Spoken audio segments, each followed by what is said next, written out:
maiksi lang ito mga clear ha. Kasi kinuha ko lang to para madinig ko to. Hindi dito lahat napakinggan ko, kaya ngayon ko palang papakinggan. Kaya mas nauna pa kayo. Got close with Attorney Ryan, who was previously a professor of SARA and former associate. Okay, so si Attorney Ryan, ang tanong natin, professor, ito kaya ay magpapatotoo, diba? Ito sa akin mga klira, kung totoo ito. Siguro alam niyo yung kwentuhang barkadahan. Alam mo minsan, di ba, pag ikaw yung dalawa lang nag-uusap, minsan ang pinupulutanan, parang pinupulutan, yung kakilala nila, naku, si ganyan, ganyan. Sa akin, tingin ko ganon. But I doubt kung this Attorney Ryan will confirm the statement of Madriaga. Siyempre, mahihiya naman siya kay VP Sara, di ba? Dati niyang professor. Unless, papatunayan niya talaga na ganon si VP Sara. Sa grades, mahina daw. Okay? Saka, siguro, makikita naman to sa class cards, mga akli, sa transcript of records, di ba? Siguro kung mataas naman ang grades ni VP Sara, madali niya itong mapasinungalingan. Andali, di ba? Bakit? Kumuha ka na ng transcript of records. Hindi ka naman siguro nagbayad ng professor, di ba? Para mataasan ang grades mo. Di ba? So, doon man naman makikita mga kaklir kung mahina o hindi. Pero sabi nga natin, kasi mga kaklir, sa totoo lang, mayroon naman mahirap ang law school. Mahirap ang mag-take up ng law. Hindi siya biro. Kasi sa amin, hindi ko na alam sa ibang school, siguro ganoon din. Hindi ko alam sa San Sebastian. Kasi dati siyang San Beda, di ba? So, San Beda, ito yung mga kaklir, hindi ko sinasabi kung na-kick out ba siya, ha? Kasi parang later part ng kanyang ng law course niya ay nalipat siya sa San Sebastian. Okay, merong estudyante na intentional, no, na lumilipat from one school to another, pero San Beda to aalis ka ba dito unless meron hindi ka nagustuhan doon or what. Pero karaniwan mga clear, hindi ko sasabi si VP Sara, na kapag meron kang hindi na maintain na grades, no, yung average mo, hindi mo na maintain, maki-kick out ka. You have to find out another school. You have to look for another school. Yung may tatawag tayong yung QPI.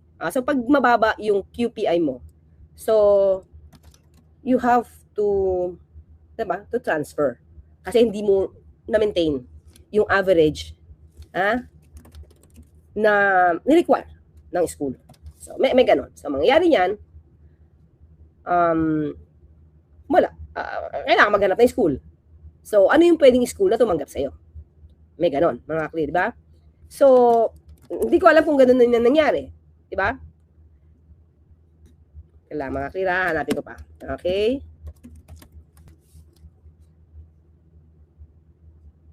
Di ba? You have to look for another school. So, yun yung karaniwan. Ganon kasi sa amin sa UST. Pag hindi mo na-retain, sa UST, yung QPI, yung required na average na kailangan mo maintain, alis ka. Punta ka sa ibang school. So dito mga ka-clear, okay, sinabi niya, Associate Dean of SSC Law, Professor of SARA, and former Associate Dean of SSC Law. He shared with me that Sara was not particularly ito sa Sebastian College na to mga ka-clear, good in school, was often struggling with her academics and habitually rude and violent to other students.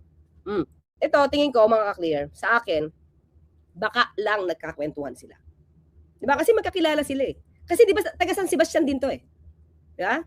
So, nakikita ba nila na violente, bully, si VP Sara, mga ka-clear? So, ganun yung dating So, tayo ba? Ngayon, nakikita ba natin na medyo mahina? No? Intellectually, mahina ba si VP Sara? Kasi yun yung ipinipinta sa kanya. Di ba? Parang mabagal mag-isip. Yun yung pinipinta sa kanya. Mabagal magbigay ng opinion na tugma. Di ba? Tugma doon sa question. O sinasadya ba niya yun? Ganun ba siya normal? Di ba? Pero yung pagiging rude, mukhang iyon, proven, mga clear. Proven. Yung mahina sa klase, syempre kailangan mo magpakita ka muna ng transcript. Ayoko muna siyang paniwalaan. 'Di ba? Kasi may mga tao naman na matalino pero hindi siya good speaker. Di ba? May ganoon naman eh. May matalino pero mahiyain. Pero nandun ba kay VP Sara yung matalino pero mahiyain? Di ba? Parang hindi naman siya mahiyain eh. Di ba? Kung ano-ano nga sinasabi niya, hindi siya nahihiya eh. Di ba? Hindi siya nahihiya kung ano-ano sinasabi niyang paninira. Kung ano-ano sinasabi niyang fake news, hindi naman siya nahihiya. So I don't think na siya ay mahiyain. Di ba? So tuloy tayo mga klira. Hence, Attorney Ryan used his influence in San Sebastian College of Law to ensure that Sara received passing grades. Oh my gosh. So hindi ibubulit ni Atty. Ryan si VP Sara. Eh siya pala gumawa ng paraan para siguraduhin pasado si VP Sara eh. Diba? Siguro naman para kaya lang mga hindi mo makukuha yung transcript eh. Meron ng data privacy eh. Pero di ba kung ako si Sara Duterte, tapos sabihan mo ako yung ganyan na mahina, papakita ko yung grades ko sa'yo. Di ba? Yun lang yung sa akin kung kaya. Papakita ko para mapatunayan ko hindi nagsasabi na totoo. Itong si Madriaga. Saka ano naman to eh, parang naka first take naman to sa bar. So siguro hindi ko masabi, 'di ba? So siguro may talino naman si VP Sara kaya lang iba. Iba yung talino niya, sa ibang pamamaraan, 'di ba? Sabi nga natin, lahat naman tao may talino eh. Kaya lang hindi ko alam kung ginagamit sa tama. Yun lang yun. Di ba? Yun lang yun. Hindi natin alam kung ginagamit sa tama. Sige. Hello po. Good evening, Yusek Claire, Atty. Claire, and sa lahat ng kaklear. Obvious naman na mahina ulo ni BP. Ikaw nagsabi yan, Mariju Yulo. The way she talks, para hindi lawyer, parang tambay sa kanto na stroke. Nako, mga kaklear. Paano ba? Ang hirap kasing sabihin eh. Siguro mahirap lang siyang mag-isip. Ito tingin ko pa isa sa the reason parang ang dating niya ay siya'y mahina. Tamad ba siyang mag-aral? Dapat malaman natin, tamad ka ba mag-aral? Alam mo kasi mga kaklear, kahit hindi ka matalino, kung masipag ka mag-aral, marami ka matututunan eh. Okay? Tamad ka ba mag-aral? Lakwatsera ka ba? Lakwatsera ba? Tapos, ang tanong ko lang, kung paano nakapasa yan sa bar exam, naku, sure kan sa akin. Feeling ko naman, hindi naman nadadaya yung bar exams, no? Tingin ko naman. Unless gagamitin nila yung influence nila. Pero I doubt, parang wala pa ako nabalitaan ganun. Kaya lang, dito pa lang, kaya ito nila yung gumamit ng influence. Si dating Pangulo Duterte, lumalakad ng kaso, gumagamit ng influence. Parang sanay sa lakaran. So, dito hindi ko alam. Diba? And then, diba, kapag ikaw ay hindi marunong magbasa ng news, ito lang sa akin mga kliyente, baka kaya medyo mahina siya mag-isip. Kasi nakapaligid sa kanya mga kliyente. Tingnan nyo, sino ba madalas kasama niyan? Diba? Sino madalas kasama niyan?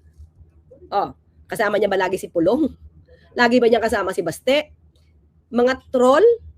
Mga DDS?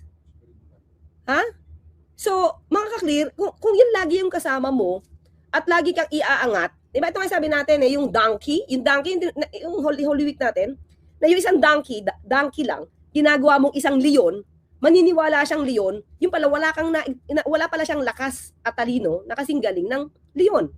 Pero pinoporma mo siya na parang leon. 'Di ba? Ang problema kasi kung ang paligid mo wala ring alam, wala kang matututunan. Example ko na 'to mga kaklira. Ito example ko 'to. Ako, nung dati ako nag-start maglaro ng badminton. Wala larong kanto, 'di ba? Larong bata lang yung alam mo na badminton. So, ang ginawa ko, kailangan ko ng isang mabilis na magpapalo. Ang kalaban ko dapat mas mabilis. Kasi pag mabilis yung kalaban mo, mas magaling yung kalaban mo, matututo ka. Kasi sasabayan mo siya eh. Pero kung ikaw, alam mo, mahina ka na, tapos yung kalaban mo, mas mahina sa'yo, wala kang matututunan kasi feeling mo magaling ka. Kasi lagi mo siya natatalo eh. When in fact, kaya mo siya natatalo kasi di siya magaling. So yung level mo, hindi ka magle-level up. Kasi nadudun ka lang sa hindi magaling eh. Kaya kung ang paligid mo, ang paligid ni VP Sara, puro ganun lang. Fake news peddlers, tapos lagi kang pinupuri, tapos ito tinuturo sa'yo. Di ba? Wala ka talaga matututunan kasi napipick up mo na sa kanila yung mga fake news nila. Kaya ang tanong ko ito lang, sample again mga kaklear. Yung police blotter na fake, saan niya kinuha yun? Di ba? Mukhang galing doon sa mga intrigera doon sa abroad eh. Binigay sa kanya, finid sa kanya. So yun ang galing sa bibig niya. May natutunan ba siya? Nagkaroon ba siya ng critical thinking? Anong proof nito? Anong certified true copy ba to? Hindi na siya, wala siya noon. Kasi, lagi siyang inaangat na magaling. When in fact, hindi talaga siya mag-level up. Kung ganun lang yung mga kasama niya, puro fake news peddler. O, tuloy tayo. Despite her poor academic performance, received passing grades despite her poor academic performance. I got close with Attorney So Ryan. yun, mga kaklira, ibig sabihin, bakit sinabi pa to ni Ramil Madriaga? Importante ba to? Importante ba to? I-analyze natin. Importante ba siya sa impeachment? Ako, mga kaklira, sa totoo lang hindi siya ganon ka-importante sa akin sa impeachment. Yan, sasabi niya. Kasi anong gusto niya i-prove dito? Na mahina sa klase si VP Sara, violente. Gusto niyang i-prove dito, mga kaklear, na yung circle of friends ni VP Sara ay kasalamuhan niya rin. Diba? So it means na hindi imposible na sila ay malapit sa isa't isa. Diba? Kasi kung ang lumalakad ng grades niya ay itong si Atty. Ryan na assistant dean ng SSC, mga kaklear. Si Vince, di ba? Kung nilalakad ni Atty. Ryan yung grades ni VP Sara, di ba close sila? Tapos yung close ni VP Sara, close mo rin. May common friend kayo eh. So, yung alam nung isa, maaaring na ikukwento sa'yo katulad niyan. Di ba? Katulad niyan. At dahil may common friend kayo, hindi imposibleng magkaroon kayo ng magandang relasyon. Doon naman nagsisimula ang mga kaklir, yung pagkakaibigan eh, yung nagiging grupo-grupo eh. 'Di ba? Pangalawa, ano pang pwede niya patunayan dito? Yung pagiging violente. 'Di ba? Yung pagiging violente, it shows may pattern. Hindi siya isolated cases. Hindi siya yung nakita lang doon sa meltdown. Hindi doon sa nakita lang na I want to cut his head. Di ba? Hindi yung nakita lang doon sa pakikipagtunggali niya kay Senator Risa Hontiveros. Pattern. Rude. Mga clear. Pakita ko to, ha? Attorney Lopez.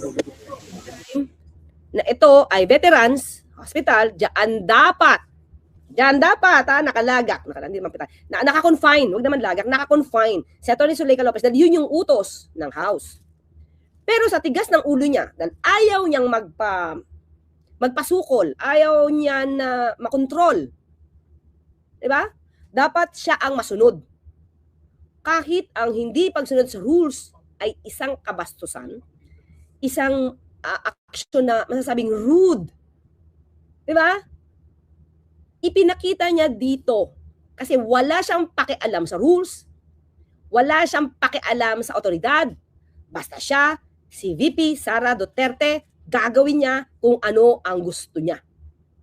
Yun ang gustong ipakita ni Ramil Madriaga doon sa statement niya na mahina ang kokote, mahina ang ulo, mahina ang coconut shell, at violente. Diba? Tingin ko more on the violente to eh. Ha? Tingnan natin dito, pakita ko sa inyo mga kanila.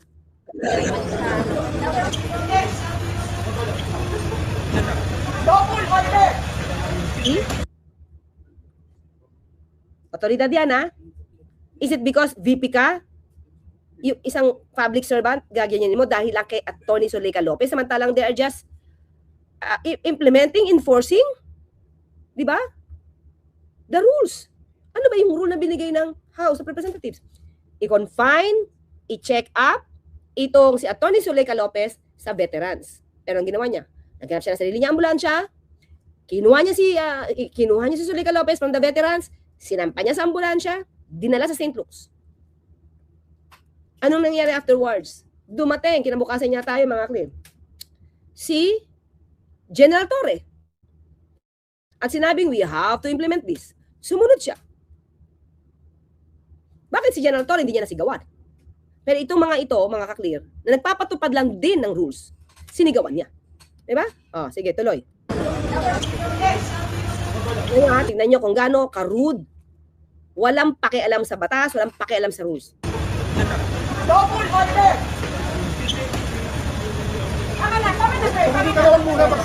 Ito sila, chika. Of course, kailangan magprotektahan, di ba? Tignan mo, ha? Kita nyo? Police. Nagsasagawa ng trabaho. Gumagawa ng trabaho. Binastos ng Vice Presidente. Binastos ng sa kanyang security. Tinulak pa. Pero syempre, na-dismiss to. Pero kahit na-dismiss to, yung action pala makikita nyo na eh. Pumida! Tignan nyo. Ano na pumida, Please, back up! So ngayon, syempre, yung mga kaalyado niya, alagad niya, ganyan din na magiging ugali. Please, back up! Dali mo kano yan. Kasi siyang pakialam. Basta kung ano yung gusto niya, gagawin niya. Kaya nga tinawag na bratinela to eh. Ha? Kaya wala kang magagawa. Kung ano ang gusto ni VP Sara, gagawin niya, wala kang magagawa.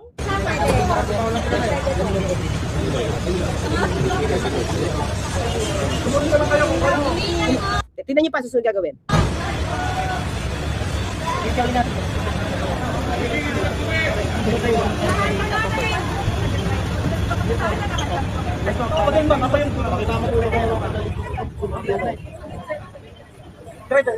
Sa ibang muna, tayo naman.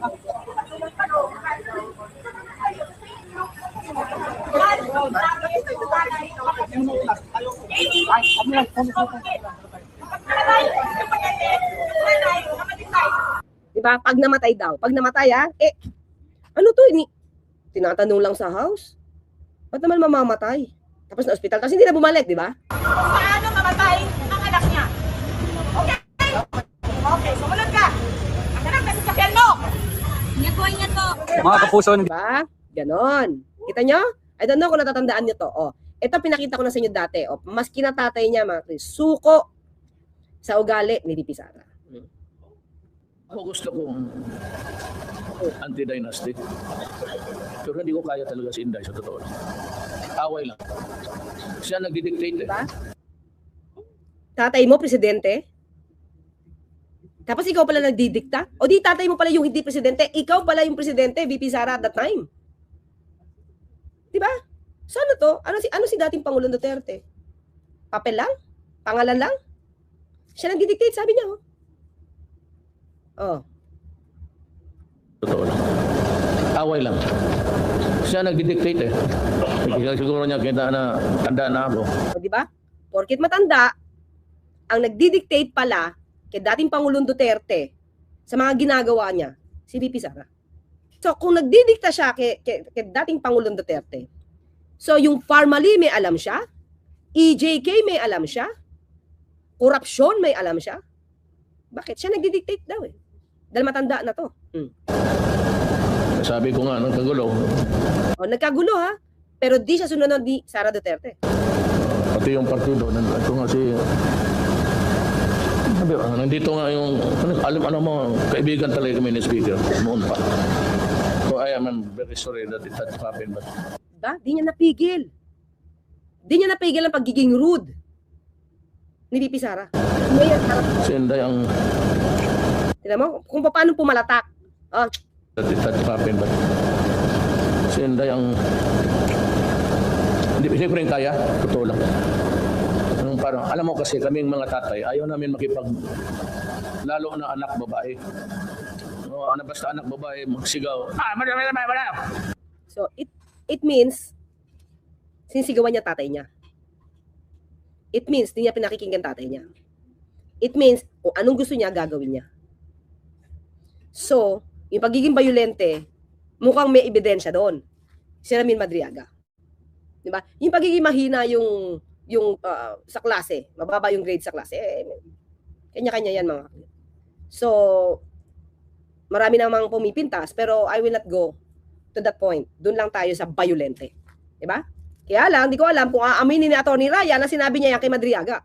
Sino mas close? Kasi kung nilalakad niya yung grades ni VP Sara, hindi niya ililigwak si VP Sara. Mas close siya doon. Siguro nagkakwentuhan lang yan. Diba? Sa akin mga karera, unless ayaw na niya ng ginagawa ni VP Sara at naniniwala siya sa katotohanan. Pero naglakad ng grades 2 eh. Kung totoo si Atty. Ryan, assistant din. Ang tanong natin mga kaklir, San Sebastian College to? Hindi ba nasira ang San Sebastian College dito dahil nalalakad yung grades? marami pa naman tayong kaibigan from San Sebastian College na alam kung hindi ganun. Di mga kakli, di ba? It would be unfair sa ibang magagaling sa taga San Sebastian College, College of Law, na mababahiran lang ng negatibo ng isang VP Sara. Dahil sa di umanong nilalakad ng Grace ng assistant din pa.